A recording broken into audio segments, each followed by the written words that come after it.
nation are buying VPNs for the wrong reason. So I'm going to start with what VPNs are actually good for. So you've probably heard that a VPN is a good way to keep your data private. And this is partially true because a VPN is at the very least always going to be an encrypted connection. Basically, what's happening when you use a VPN is that you're connecting to a server somewhere else in the world that's owned by that VPN company, and they are making a request to websites on your behalf. So if you go to a website or you look up what your IP is, the response is going to be the IP of the VPN that you're connected to. Radio check. So the VPN is making all of the requests and they're sending them back to you over an encrypted tunnel. Now, this can be extremely useful in situations where you're not connected to a secure Wi-Fi network, like an open Wi-Fi at an airport or a cafe. On these networks, there's usually no Wi-Fi password, so your connection to these routers is most likely going to be unencrypted. And somebody else that's on that Wi-Fi network could read the traffic that you're sending and receiving to a website or perform a man-in-the-middle attack. They could steal your credentials if they're being sent to the website in an unsecure way. Now, this is assuming that the website that you're connected to isn't using SSL, which is becoming rarer and rarer these days. You know, pretty much every website that you go to is going to be an HTTPS site. And usually when you go to one that isn't, you get warnings in your browser like this that tell you your connection isn't private. They put a big warning up there to basically try and prevent you from going to that site in the first place. So you want to make sure that you're browsing to sites that do use HTTPS, and also you want to make sure that the DNS servers you're using are secure, because if not, they can be made to resolve whatever the hacker wants. So if you're only connecting to HTTPS sites like you would with HTTPS everywhere or enabling HTTPS only mode in Firefox, then it really doesn't matter if the Wi-Fi network is unsecure, because the internet traffic is still going to be encrypted with HTTPS, and all that a hacker would be able to see is the domain of the website that you're connecting to, but they won't actually be able to see the contents of that connection. So if you were to go to your bank, for example, to do online banking, and pretty much every online banking site is going to use SSL, they might see that you connected to Capital One or bankofamerica.com, but they're not going to be able to see your user credentials. They're not going to be able to see your bank card number, your PIN, anything like that. Now, this is speaking strictly for web browsing. Any other type of traffic is going to be vulnerable to snooping if it isn't using an encrypted protocol. Now, with a VPN on an unsecure Wi-Fi network, it's really similar to the SSL situation, but it's a little bit better because all the hacker is going to see is the VPN server that you're connecting to, because, like I said, it's making all the requests on your behalf. So in a way, it is another level of security or really privacy, because the hacker's not even going to know what domains you're visiting. Every single site you go to, they're just going to see that it's a connection to that VPN server. And you also technically have double the encryption if you're still using SSL, because those already encrypted SSL packets are going to have another layer of encryption within the VPN tunnel. Now, the other advantage to VPNs is being able to spoof your location to websites that you visit. So, for example, if you find one of those YouTube videos that isn't available in your country, you could just connect to a VPN that is in the correct country that can watch that content, and you'll be able to watch it since the VPN makes it look like you're actually from that country. Now, this isn't foolproof because VPN servers, their IP addresses are usually public knowledge. So if a website wants to block or filter VPN connections, then they can do so to prevent access from them, and you won't be able to go to that site at all. So I said that keeping your data private is partially true for VPNs, and it is because it will hide your internet activity from hackers, and even your ISP. You know, if you're using a VPN at home, then all your internet service provider sees is that you're connecting out to that VPN. But of course, your VPN provider knows all of your internet activity when you're using them. So you're essentially shifting the burden of trust from your internet service provider to the owner of the network that you're on when you're using that VPN. And I know that you might be thinking that my VPN provider, they don't keep logs, so it's better than my ISP for that reason. But the thing is, there's no way to actually verify that the VPN provider doesn't keep logs unless you were to tour their facility and check those servers for logs yourself. And even then, they could just turn off the logging or have it be going to another server when you're there. So there's really no way to know that they don't keep logs. The thing is, data is very valuable, so it's more than reasonable to assume that the VPN providers would collect some data in order to gain additional revenue, especially if their service is significantly cheaper compared to their competition.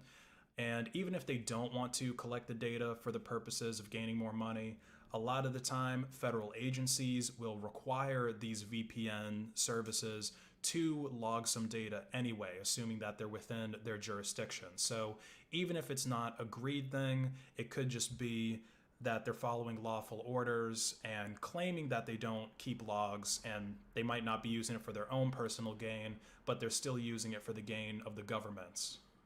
And then there's the fact that most VPN providers don't have an anonymous way of purchasing their service. So associating the data that you're using with that VPN to whatever your account with them is, to your personal information, is pretty easy. So if the service was purchased with a credit card, then they already have your name, and with that credit card, they can get access to your social security number and billing address, because of course that's used when you sign up for the credit card. And you also typically have to provide an email address when you're setting up VPN service. So you're providing the same amount of identifying information that you would to your ISP, except the VPN has the potential to gather even more data from you than your ISP, because it's marketed as something to use on other networks in addition to your home. So if you're VPNing your cell phone service and your laptop's connection on every coffee shop Wi-Fi that you connect to, this is going to leave a much bigger footprint than just using your home internet, because obviously you're not using your home internet when you're using cellular service, you're not using your home internet when you're away on a trip using other people's Wi-Fi networks. And VPN is also very overrated when it comes to avoiding online tracking. So it is true that a VPN can mask your IP, but if your browser has a WebRTC leak, as is the case with most browsers' default configurations, then your real IP address can still be read. Even if you prevent WebRTC leakage by adjusting your browser settings or installing an add-on that prevents it, this doesn't fix the problem with your user agent. So even though a VPN is making a request on your behalf, it still sends your user agent to the website. And this is oftentimes a fairly unique ID because it contains things like your operating system type and version, your web browser type and version, as well as what add-ons you're using with it. It also contains hardware information like your CPU, your GPU, your battery life, your screen size, and resolution.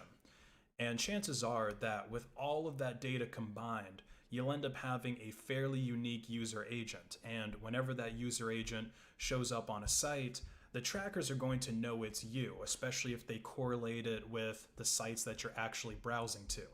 So if you all of a sudden appear to be from another place in the world after switching VPNs, but you still have the same user agent, it's going to be pretty easy to figure out that it's you. And again, they know that you're using a VPN. They know that you're not two different people because they can tell based on the IP address that this is somebody using a VPN, using Tor, using a proxy, unless it's literally just a private proxy or you pre-world to.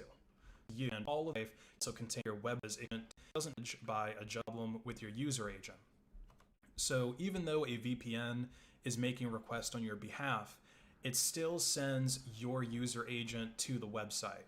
And this is oftentimes a fairly unique ID because it contains things like your operating system type and version, your web browser type and version, as well as what add-ons you're using with it. It also contains hardware information like your CPU, your GPU, your battery life, your screen size, and resolution. And chances are that with all of that data combined, you'll end up having a fairly unique user agent. And whenever that user agent shows up on a site, the trackers are going to know it's you, especially if they correlate it with the sites that you're actually browsing to. So if you all of a sudden appear to be from another place in the world after switching VPNs, but you still have the same user agent, it's going to be pretty easy to figure out that it's you. And again, they know that you're using a VPN. They know that you're not two different people because they can tell based on the IP address that this is somebody using a VPN, using Tor, using a proxy, unless it's literally just a private proxy or private VPN that you set up yourself. So in conclusion, VPNs, they are pretty useful to access content that's banned in your country or to avoid DMCA letters from downloading copyrighted material or to encrypt all of your traffic when you're having to use an untrusted network. But they are not useful for anonymizing yourself or protecting your data from tracking companies. All right. Pretty, pretty good info. Signal is one of the few messaging applications that I really recommend using. It's open source, it has true end-to-end encryption provided by the Signal protocol, which is even used in more popular applications like WhatsApp, or at least a Zucked fork of the Signal protocol is used in WhatsApp, because WhatsApp is still not open source, so we really have no idea what kind of backdoors they built into it, and we do have to assume that they have built backdoors into it because it's Facebook. That's what they do. Signal also has a pretty good set of features. Not quite as many as Snapchat or some other Zoomer apps, but it has enough to keep even the zoomiest Zoomer that cares about their privacy happy. But you know how things go. Whenever a group of friends get together on an app that can't be monitored to discuss how much they hate the Antichrist, the US government has to show up and try to make the app glow. And that's what we're going to be looking at today. This grand jury subpoena for Signal user data that's coming out of the Central District of California. I mean, seriously, what the hell is going on the left coast? You would think that the government in Cali would be more concerned with, oh, I don't know, the fact that there isn't enough fresh water within your borders to sustain your population, even after the great California to Texas exodus. But the problem is, Signal doesn't really have any information about you. At most, they might have your phone number stored, and if anything, it's probably stored as a hash that even the Signal devs can't reverse and look up on their own. They don't store your messages, they don't collect your metadata, so there really isn't anything that they could give. But let's read this Fed letter that was sent to Signal just to get an idea of what they wanted and why. So we have the Dear Sir, Madam, the enclosed subpoena has been issued in connection with an official criminal investigation being conducted by the Federal Bureau of Investigation. This subpoena requires that a custodian of records from your business appear before the grand jury and produce the records described in the subpoena on the date and at the time specified in the subpoena. So if we go down, I believe it's on the second page.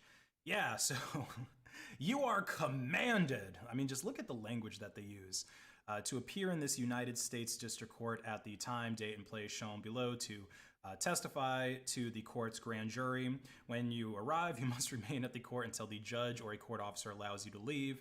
And this is what they want. So please provide the records pertaining to accounts associated with or owned by blank. And this is redacted by the Signal developers because obviously they don't want whoever this person is that allegedly uses the app to be doxxed. So they give a name, date of birth, or a telephone number of this person. Documents and records to provide are specified below. So they want subscriber information, Signal Messenger username, accounts, associated subscriber info to include, if available, full legal name, date and time of account creation, date of birth, photographs, phone number, home address, email, tax ID, utility bills. Like, do they seriously think that people are giving all of this information to their messaging application, like a tax ID and a utility bill? What are they doing? Applying for an apartment? Financial information, including bank account info, payment card. Well, Signal's free, so they can't really give you that either. Transaction history, there are no transactions to do within Signal. Job-related information, including job title and any provided description of employment if available. This isn't LinkedIn. It's a messaging application. Online behaviors, including device data, site interaction, cookies if available. Yeah, I mean, they would be available if Signal collected metadata, but they don't. Activity Oh log, boy. including logs of clickstream data. Communications, including records of correspondence with the support team, subscriber information, survey responses. I mean, I guess the closest thing to this would maybe be like a review or a rating in the like the Google Play Store, or on what do they call it? The Apple Store, like the Apple App Store. Those are the only surveys that are relevant to Signal as far as I know. Connected application, including applications connected through Signal Messenger, and referrals. So yeah, basically, they can't really. This should give you an idea of how inept law enforcement is in this country, because if they would have just read Signal's website for 5 minutes, okay, or just downloaded the app themselves, they would know that 99% of what they're asking for here is impossible to provide. It's not collected by Signal. Now here is Signal's response to this request. They basically just explain that it's impossible to comply.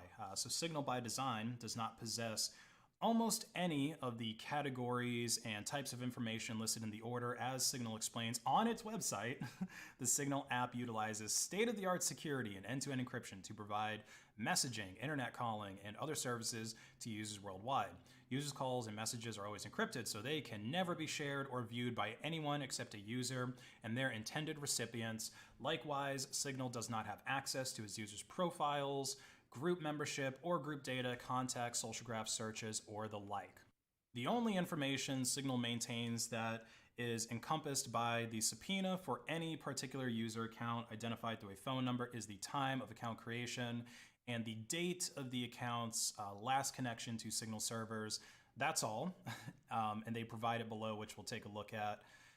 And then there's this ACLU insignia here, because they are representing Signal in this matter. So kudos to them for that. I know that this might be difficult for a Fed to comprehend because they aren't the brightest bulbs, but all of your guns, all of your tanks, all of this power and authority that you think you have is not more powerful than math. And the math behind Signal's cryptographic protocols is really solid. And then here at the bottom, we have the disclosure, because I mean, this is really all of the information that Signal has on you, which is the account. Not sure whether this is literally the phone number or I guess it has to be the phone number, because I'm pretty sure that the FBI gave them the phone number referenced somewhere in here. Yeah, right here, date of birth or telephone number. So presumably Signal does have the telephone number stored somewhere. And this is all that they're able to give you. So last connection date, and I love that they gave it to them in Unix time. That's just, I don't know, I find that kind of hilarious. So last connection date in Unix millis, and then the account creation date in Unix millis. So yeah, I am really pleased to see that this is really all that the Signal team has on anybody that's using it. And I really like this response that they sent in. I personally might have sent in a trollier response because they do technically have to send in these timestamps because this is the only info that Signal stores about us, and they did have a legal subpoena for all of that information we saw below, and part of it was account creation date. But who says that you just have to give them the Unix time? Who says that I can't give them these timestamps using the Oxopmin number system, which I think is based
Leader has just done a 101.45.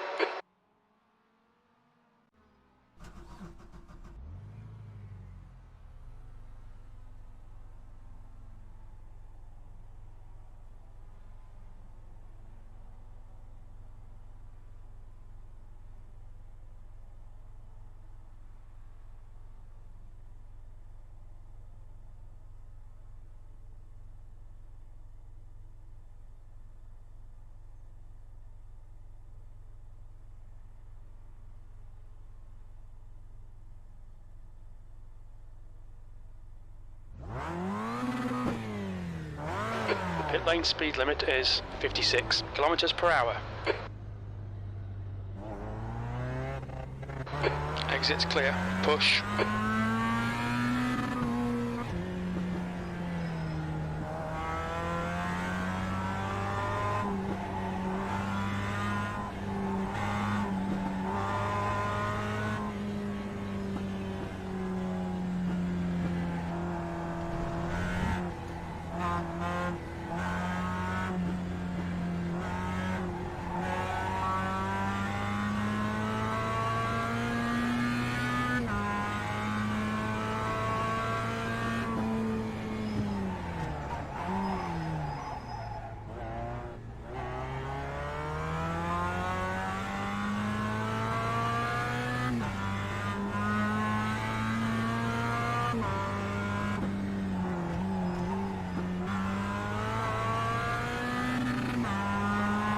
Car left.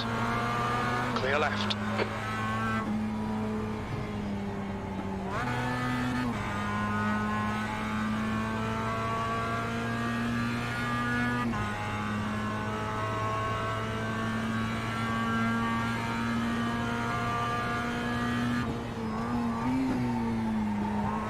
Car clear right.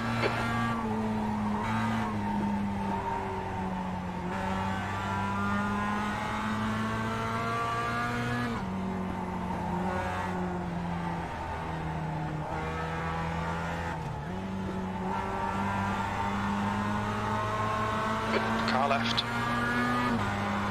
Still there. Clear left.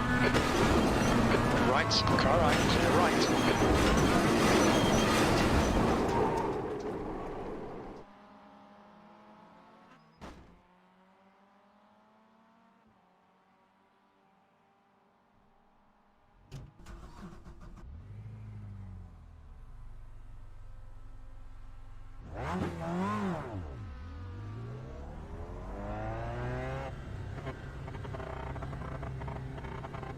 There's traffic approaching. Watch your mirrors.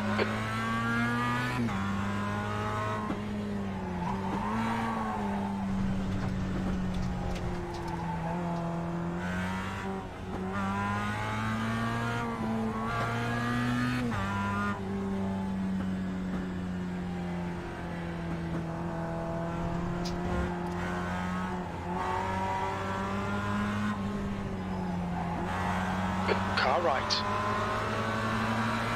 Hold your line. Right side's clear.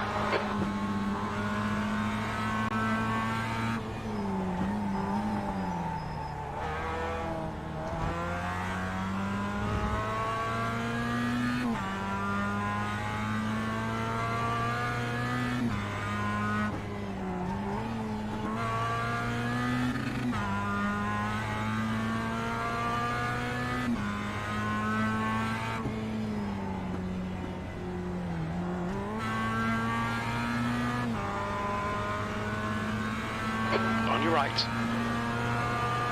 Still there. Clear right.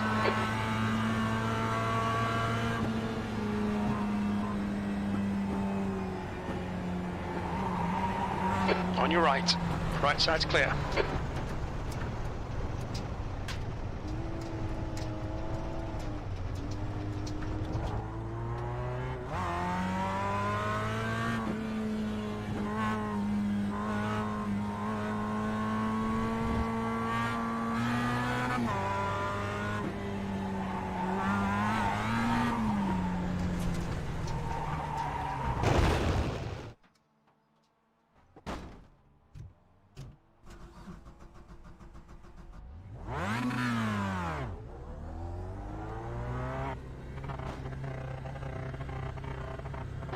There's traffic behind. Watch your mirrors.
The leader's just done a 101.00.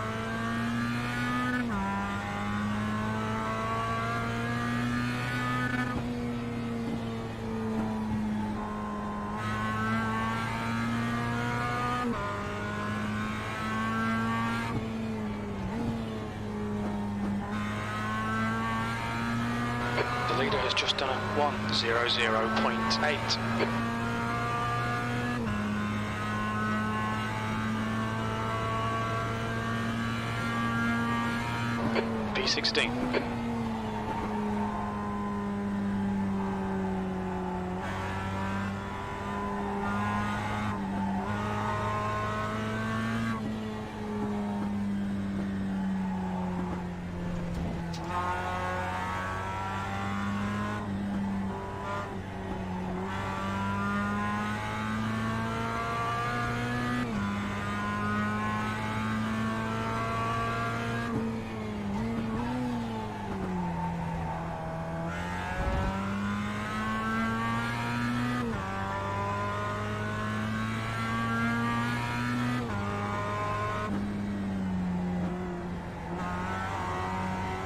The guy ahead has just done a 106.60.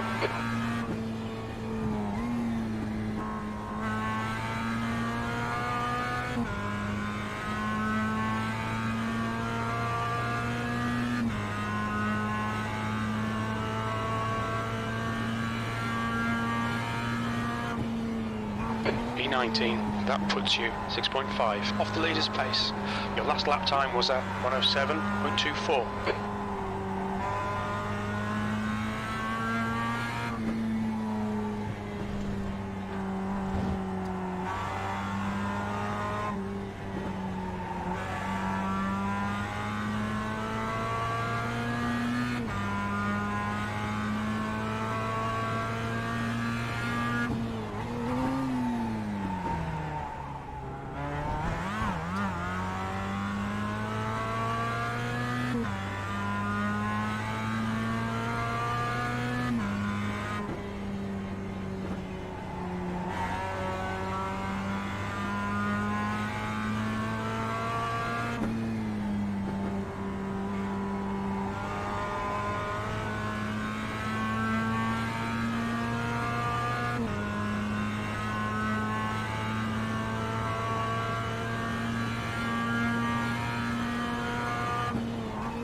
P23, you're now 6.1 off the pace. You've just done a 106.84.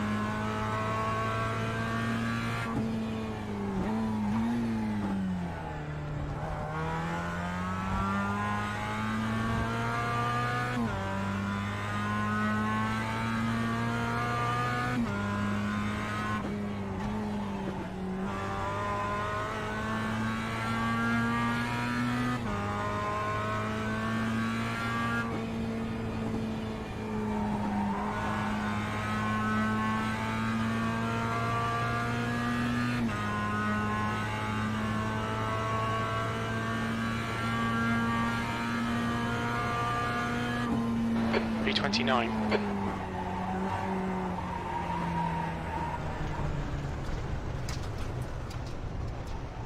Alright Josh, we need to watch these track limits.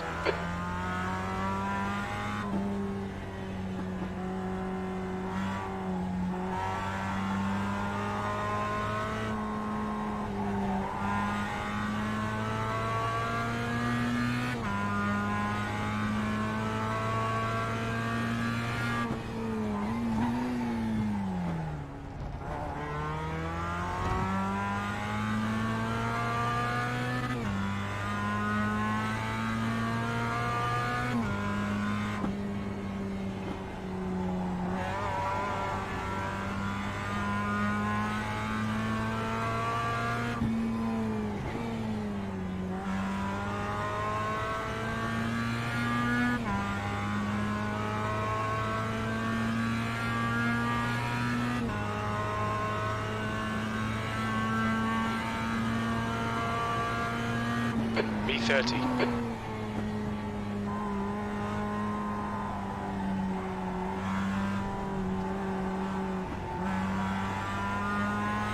We need to watch these track limits.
B34.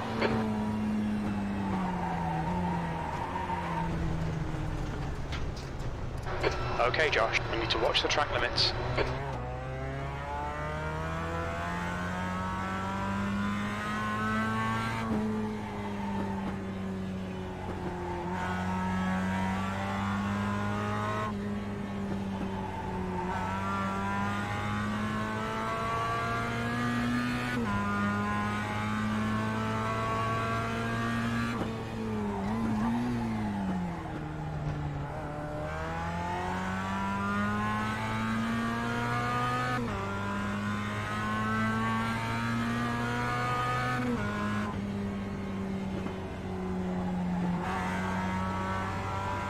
The car in front's lap time is at 106.60.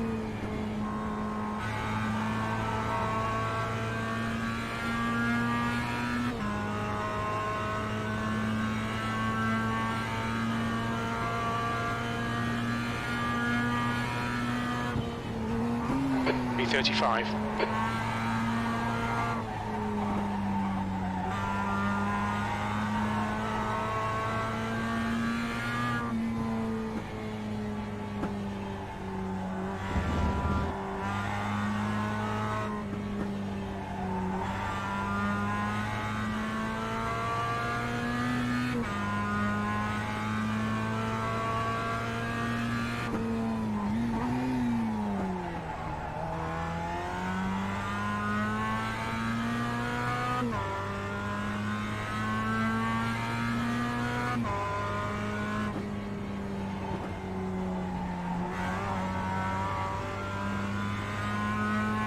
guy ahead's last lap time is a 106.38.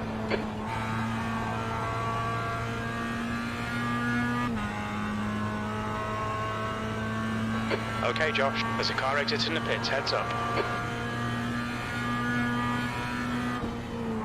B30, you're currently 3.7 seconds off the pace.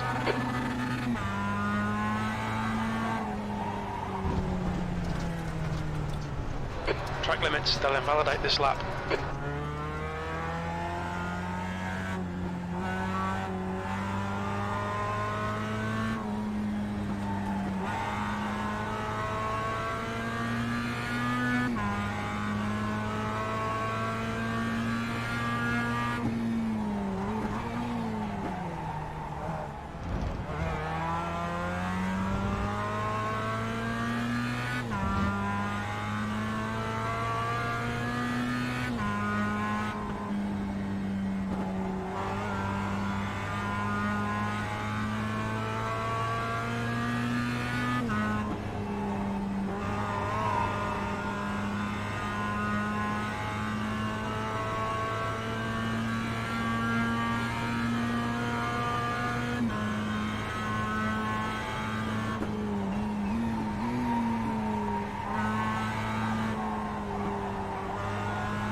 Mind these track limits, please, Josh.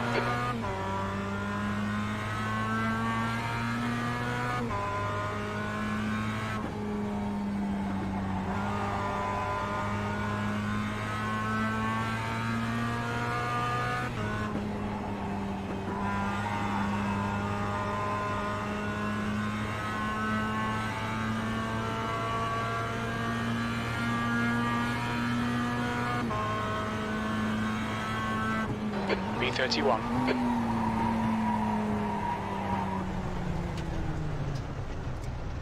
They'll delete this lap, track limits.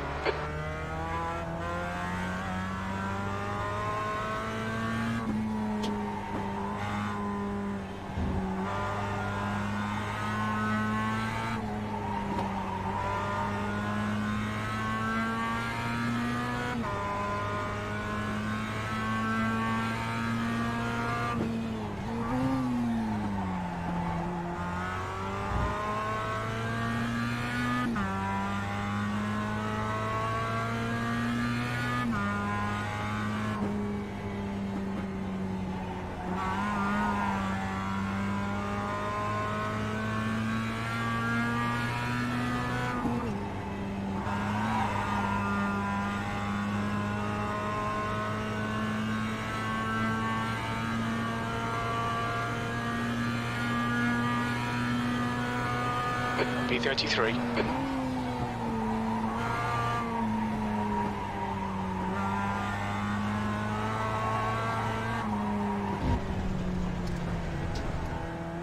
Watch the track limits, please, Josh.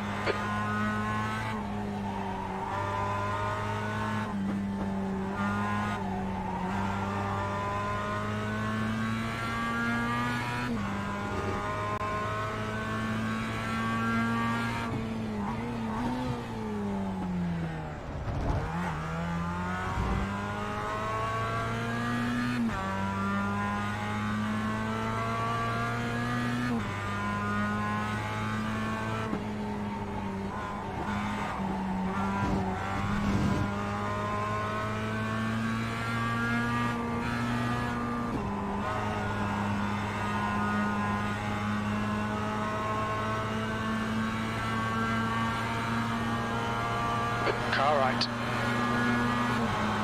Hold your line. Right side's clear, B34. Track limits, keep it within the lines.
Mind these track limits, please, Josh.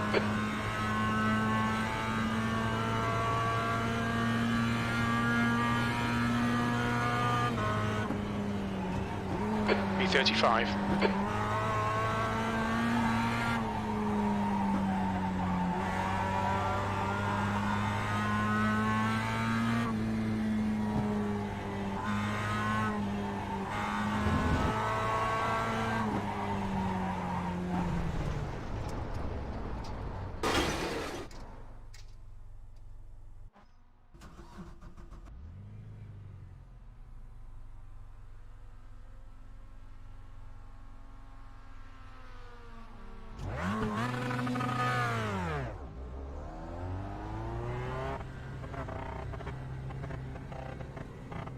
Your exit is clear. Watch the white line.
B37.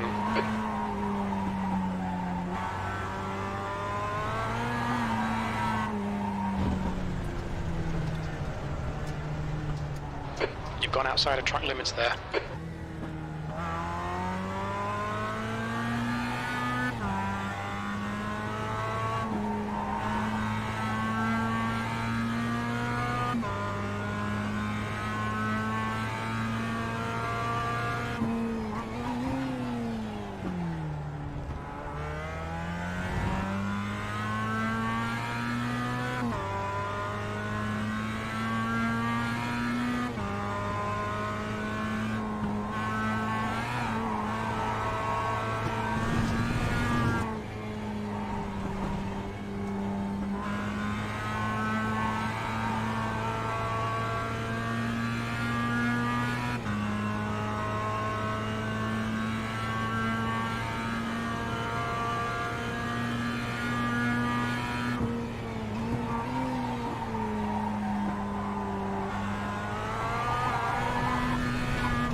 Watch the track limits, please, Josh.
Left exit's clear, don't cross the white line.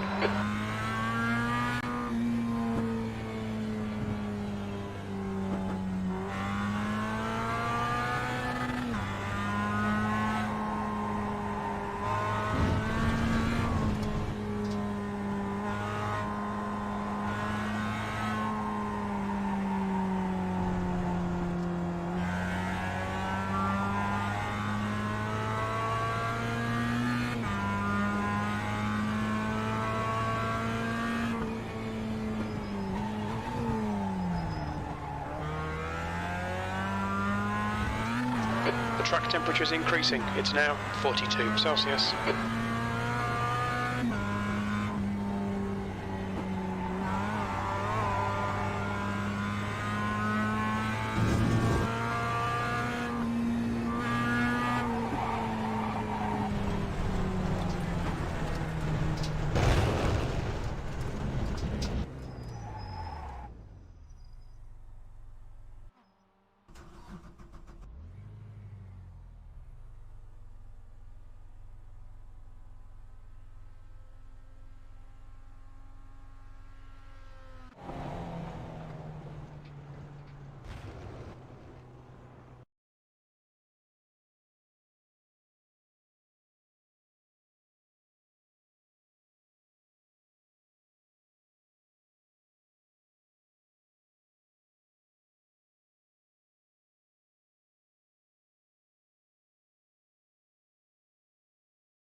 Track's clear. Push, push, push. Okay, Josh, we've got 2 laps to get the job done, mate.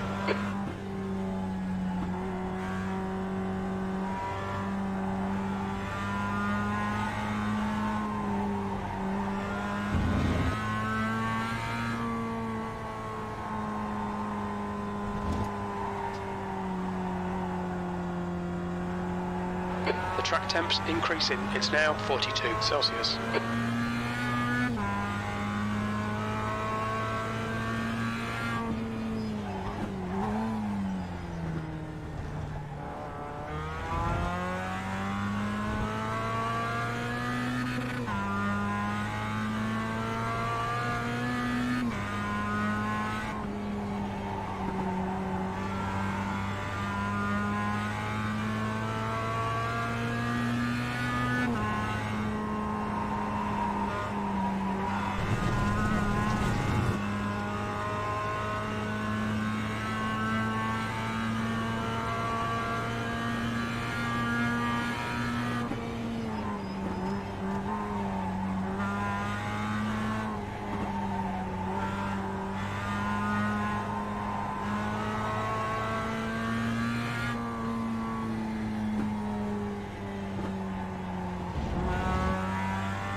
Your exit's clear. Don't cross the white line.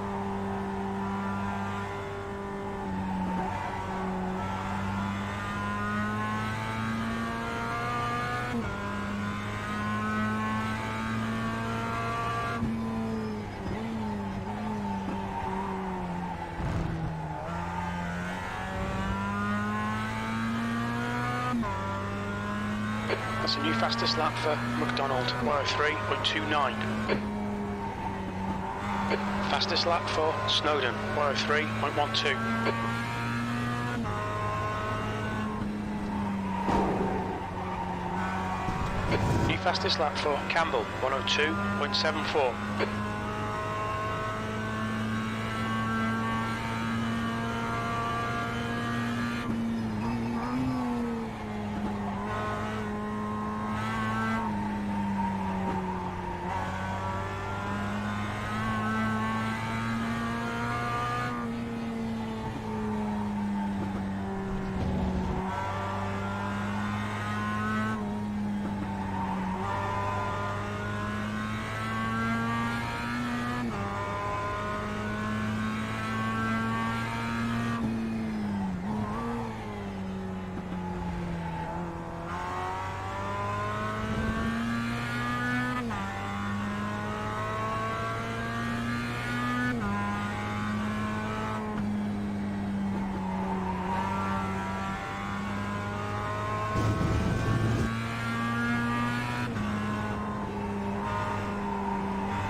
Sixth place.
That's the end of the session, P7.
P7, 20 laps. Okay, Josh, get ready. Floor it.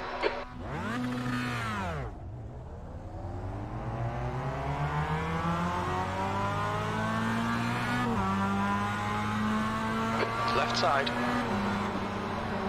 Still there. Clear left.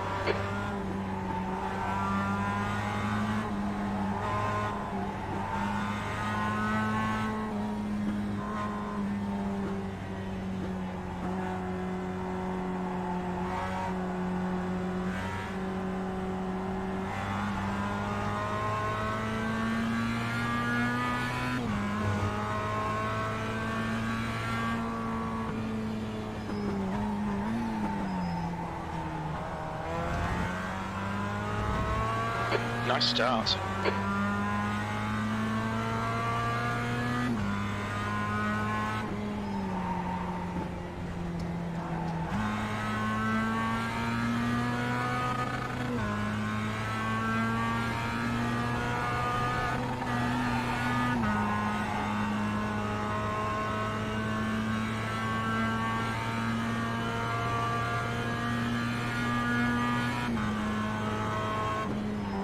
P5.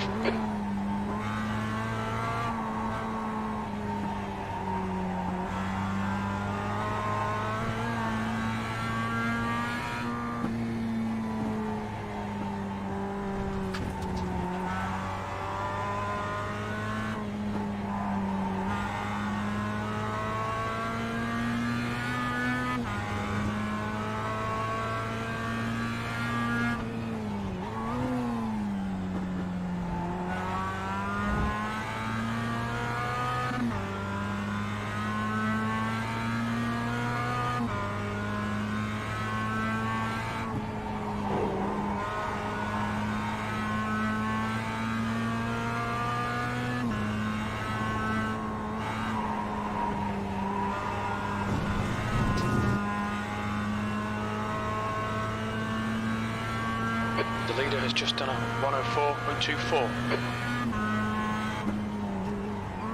P4, the guy behind has just done a 102.86.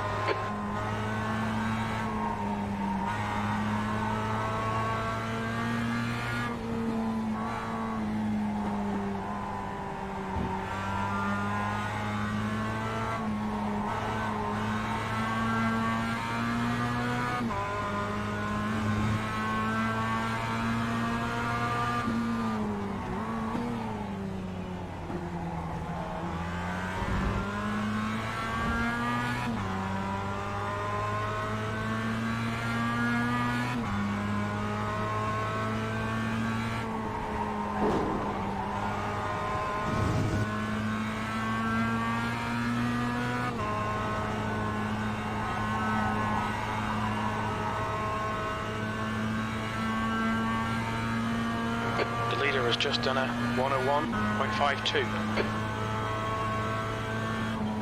You've just done a 103.00. That's your fastest lap today.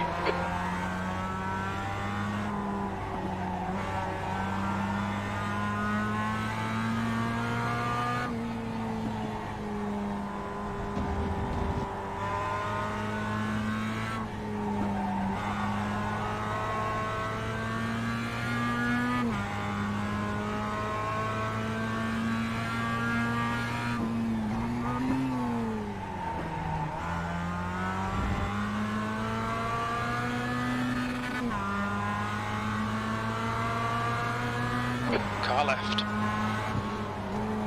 Still there. He's still there. Clear left. Oh, Josh. Come on, mate. Defend your position. The leader's just done a 101.34.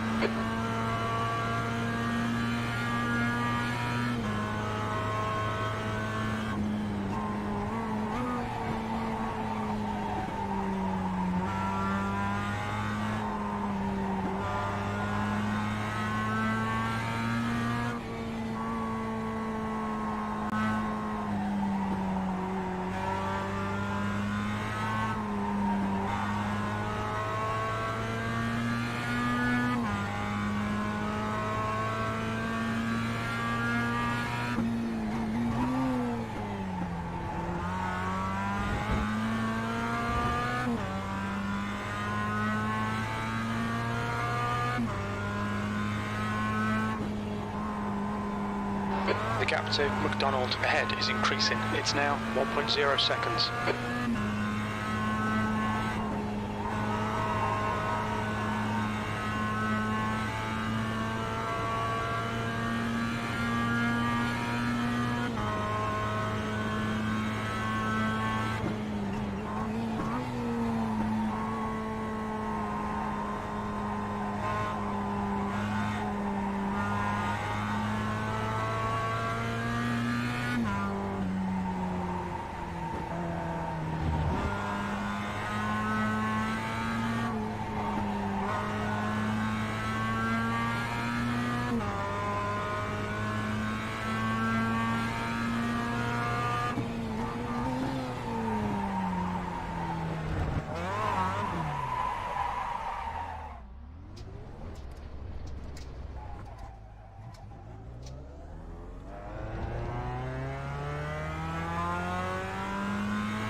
The car behind is reeling you in. The gap is now 2.7.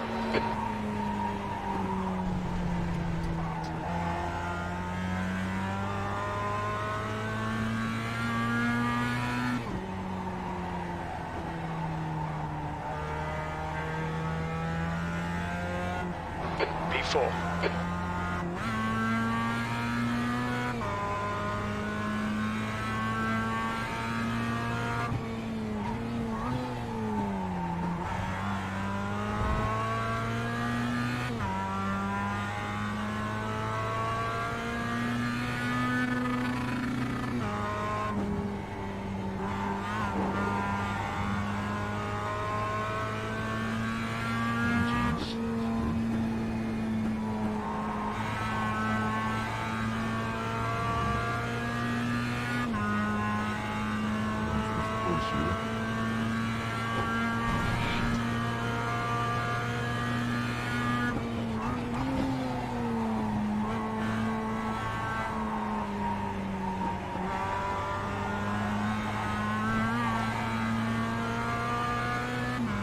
Okay, Josh, we've gone out of track limits. Keep it between the lines.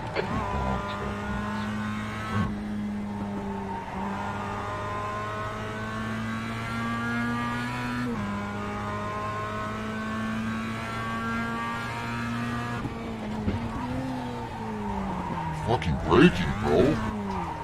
What the fuck? Not even turning that way, so I don't understand why it's fucking all of a sudden fucking spinning out that way. Can't fucking turn on fucking grass, apparently. It's impossible when you're fucking going 5 miles an hour. How the fuck could anyone possibly turn on fucking grass? Jesus Christ, if that was real, imagine driving a car on grass. Just fucking can't turn.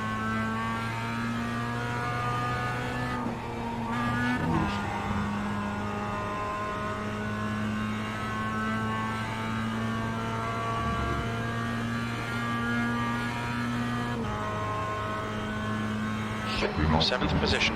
Come on, we should be doing better than this. Yeah, well, it's not fucking braking, so I don't know what you want me to do. Can't fucking turn on grass. Yeah, dude, fuck. It's fun.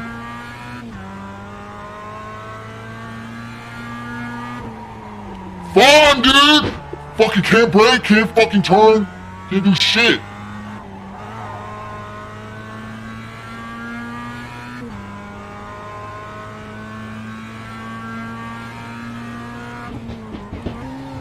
Like, I'm fucking slamming on the fucking brakes, man. Break the fucking shift down. Just cut the track. What is the problem? You'll need to slow down if you don't want a penalty.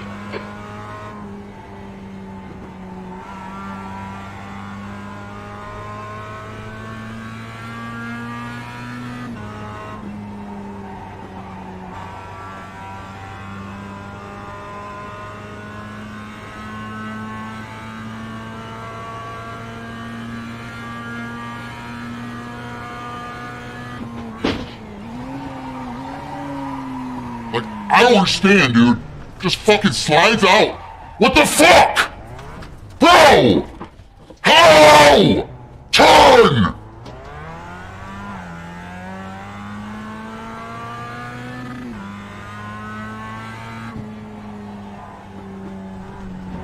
So fucking realistic, dude. Amazing. Amazing fucking shit game.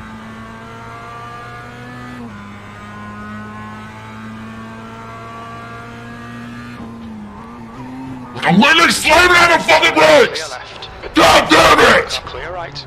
Fucking slammed all the way!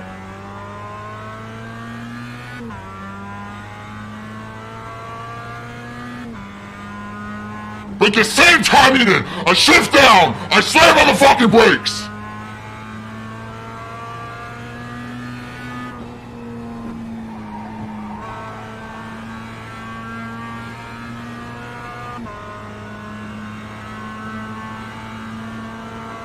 Right side.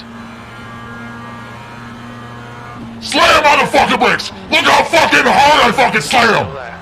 Now stop! Clear right. Okay, Josh. You're halfway home. Your fuel is fine. P8. Car right. Right side's clear. Faggot. Watch those track limits.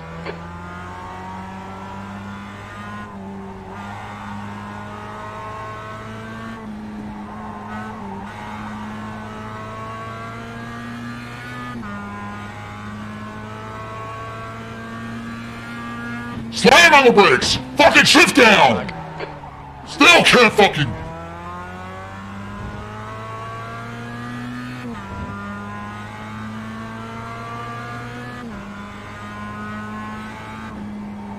The gap to Herrera ahead is increasing. It's now 1.9 seconds.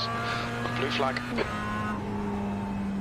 Like, what the hell, man? I can't even, like, fucking tap my fucking steering wheel. Got this fucking goddamn car just fucking spinning the fuck out. Blue flag. Slam on the brakes. Fucking shift down. So slow down? No. Car right. Clear right. Can I turn? No.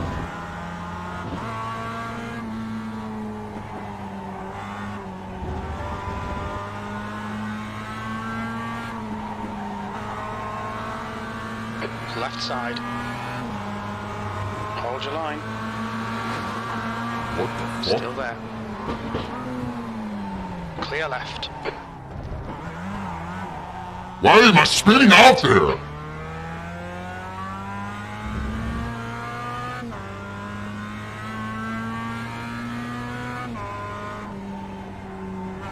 You're pulling away. The gap behind is now 17 seconds. From 0 incidents to 10.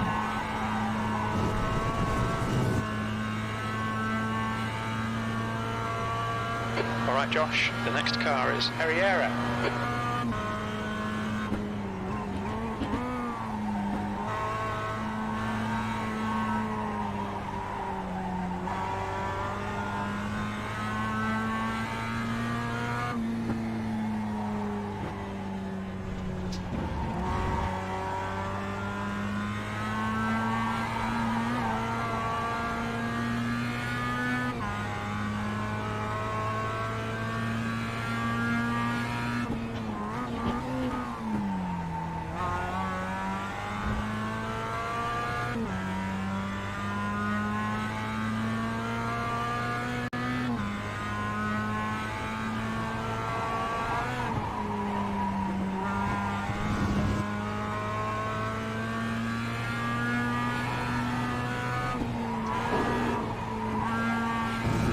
What is this fucking track?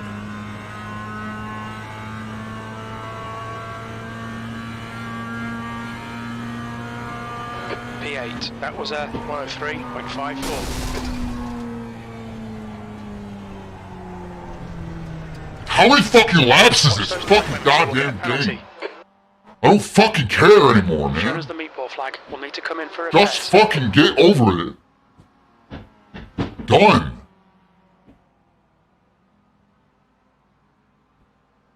Like 14 laps and 6 to go. 20 fucking laps of this fucking god-awful fucking track. So fucking boring. I don't even want to play this shit.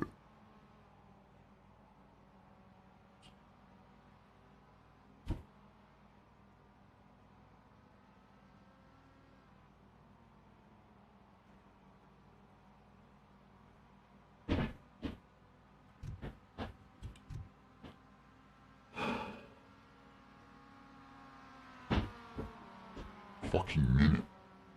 It's insane.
The pit exit is clear. Push now.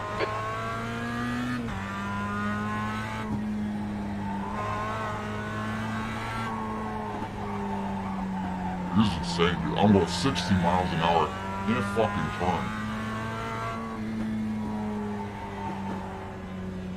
Oh, like it turns too much there. What?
Fucking slide is insane.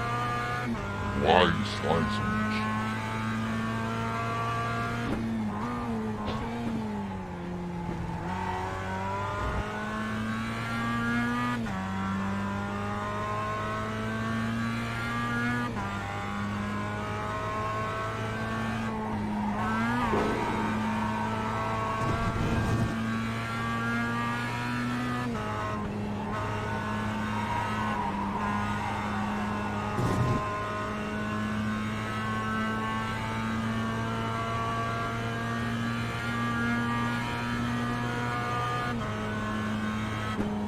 P7, 2 laps left. Your lap time was 103.26.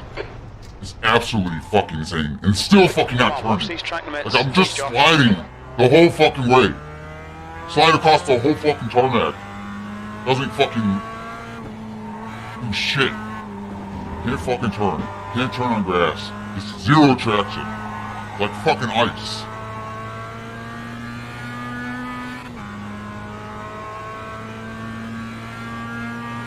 Does not register me fucking turning the wheel at all.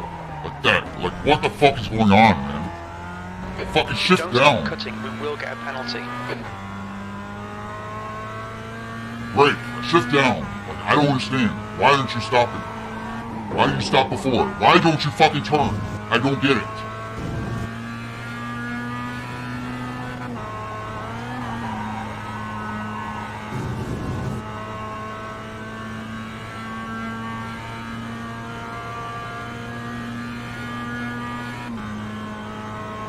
One more lap to go.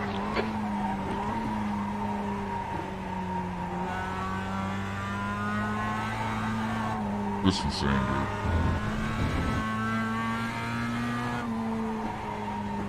Like, fucking turn, man. I'm just waiting for it to stop fucking sliding. Like, it's insane. Like, have the wheel completely fucking turned. And just nothing is happening. Like, look at that. Look at it. Does not fucking slow down. If I spin out. Please, Like, watch what? the track limits. How? Like, how am I spinning out there? Going 10 miles an hour. Just fucking spinning. It's insane. Not pressing the gas. Sorry, it's not realistic.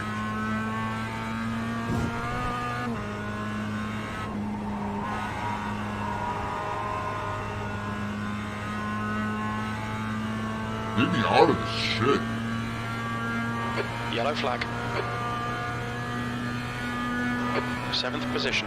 That's the end of the race. Never mind.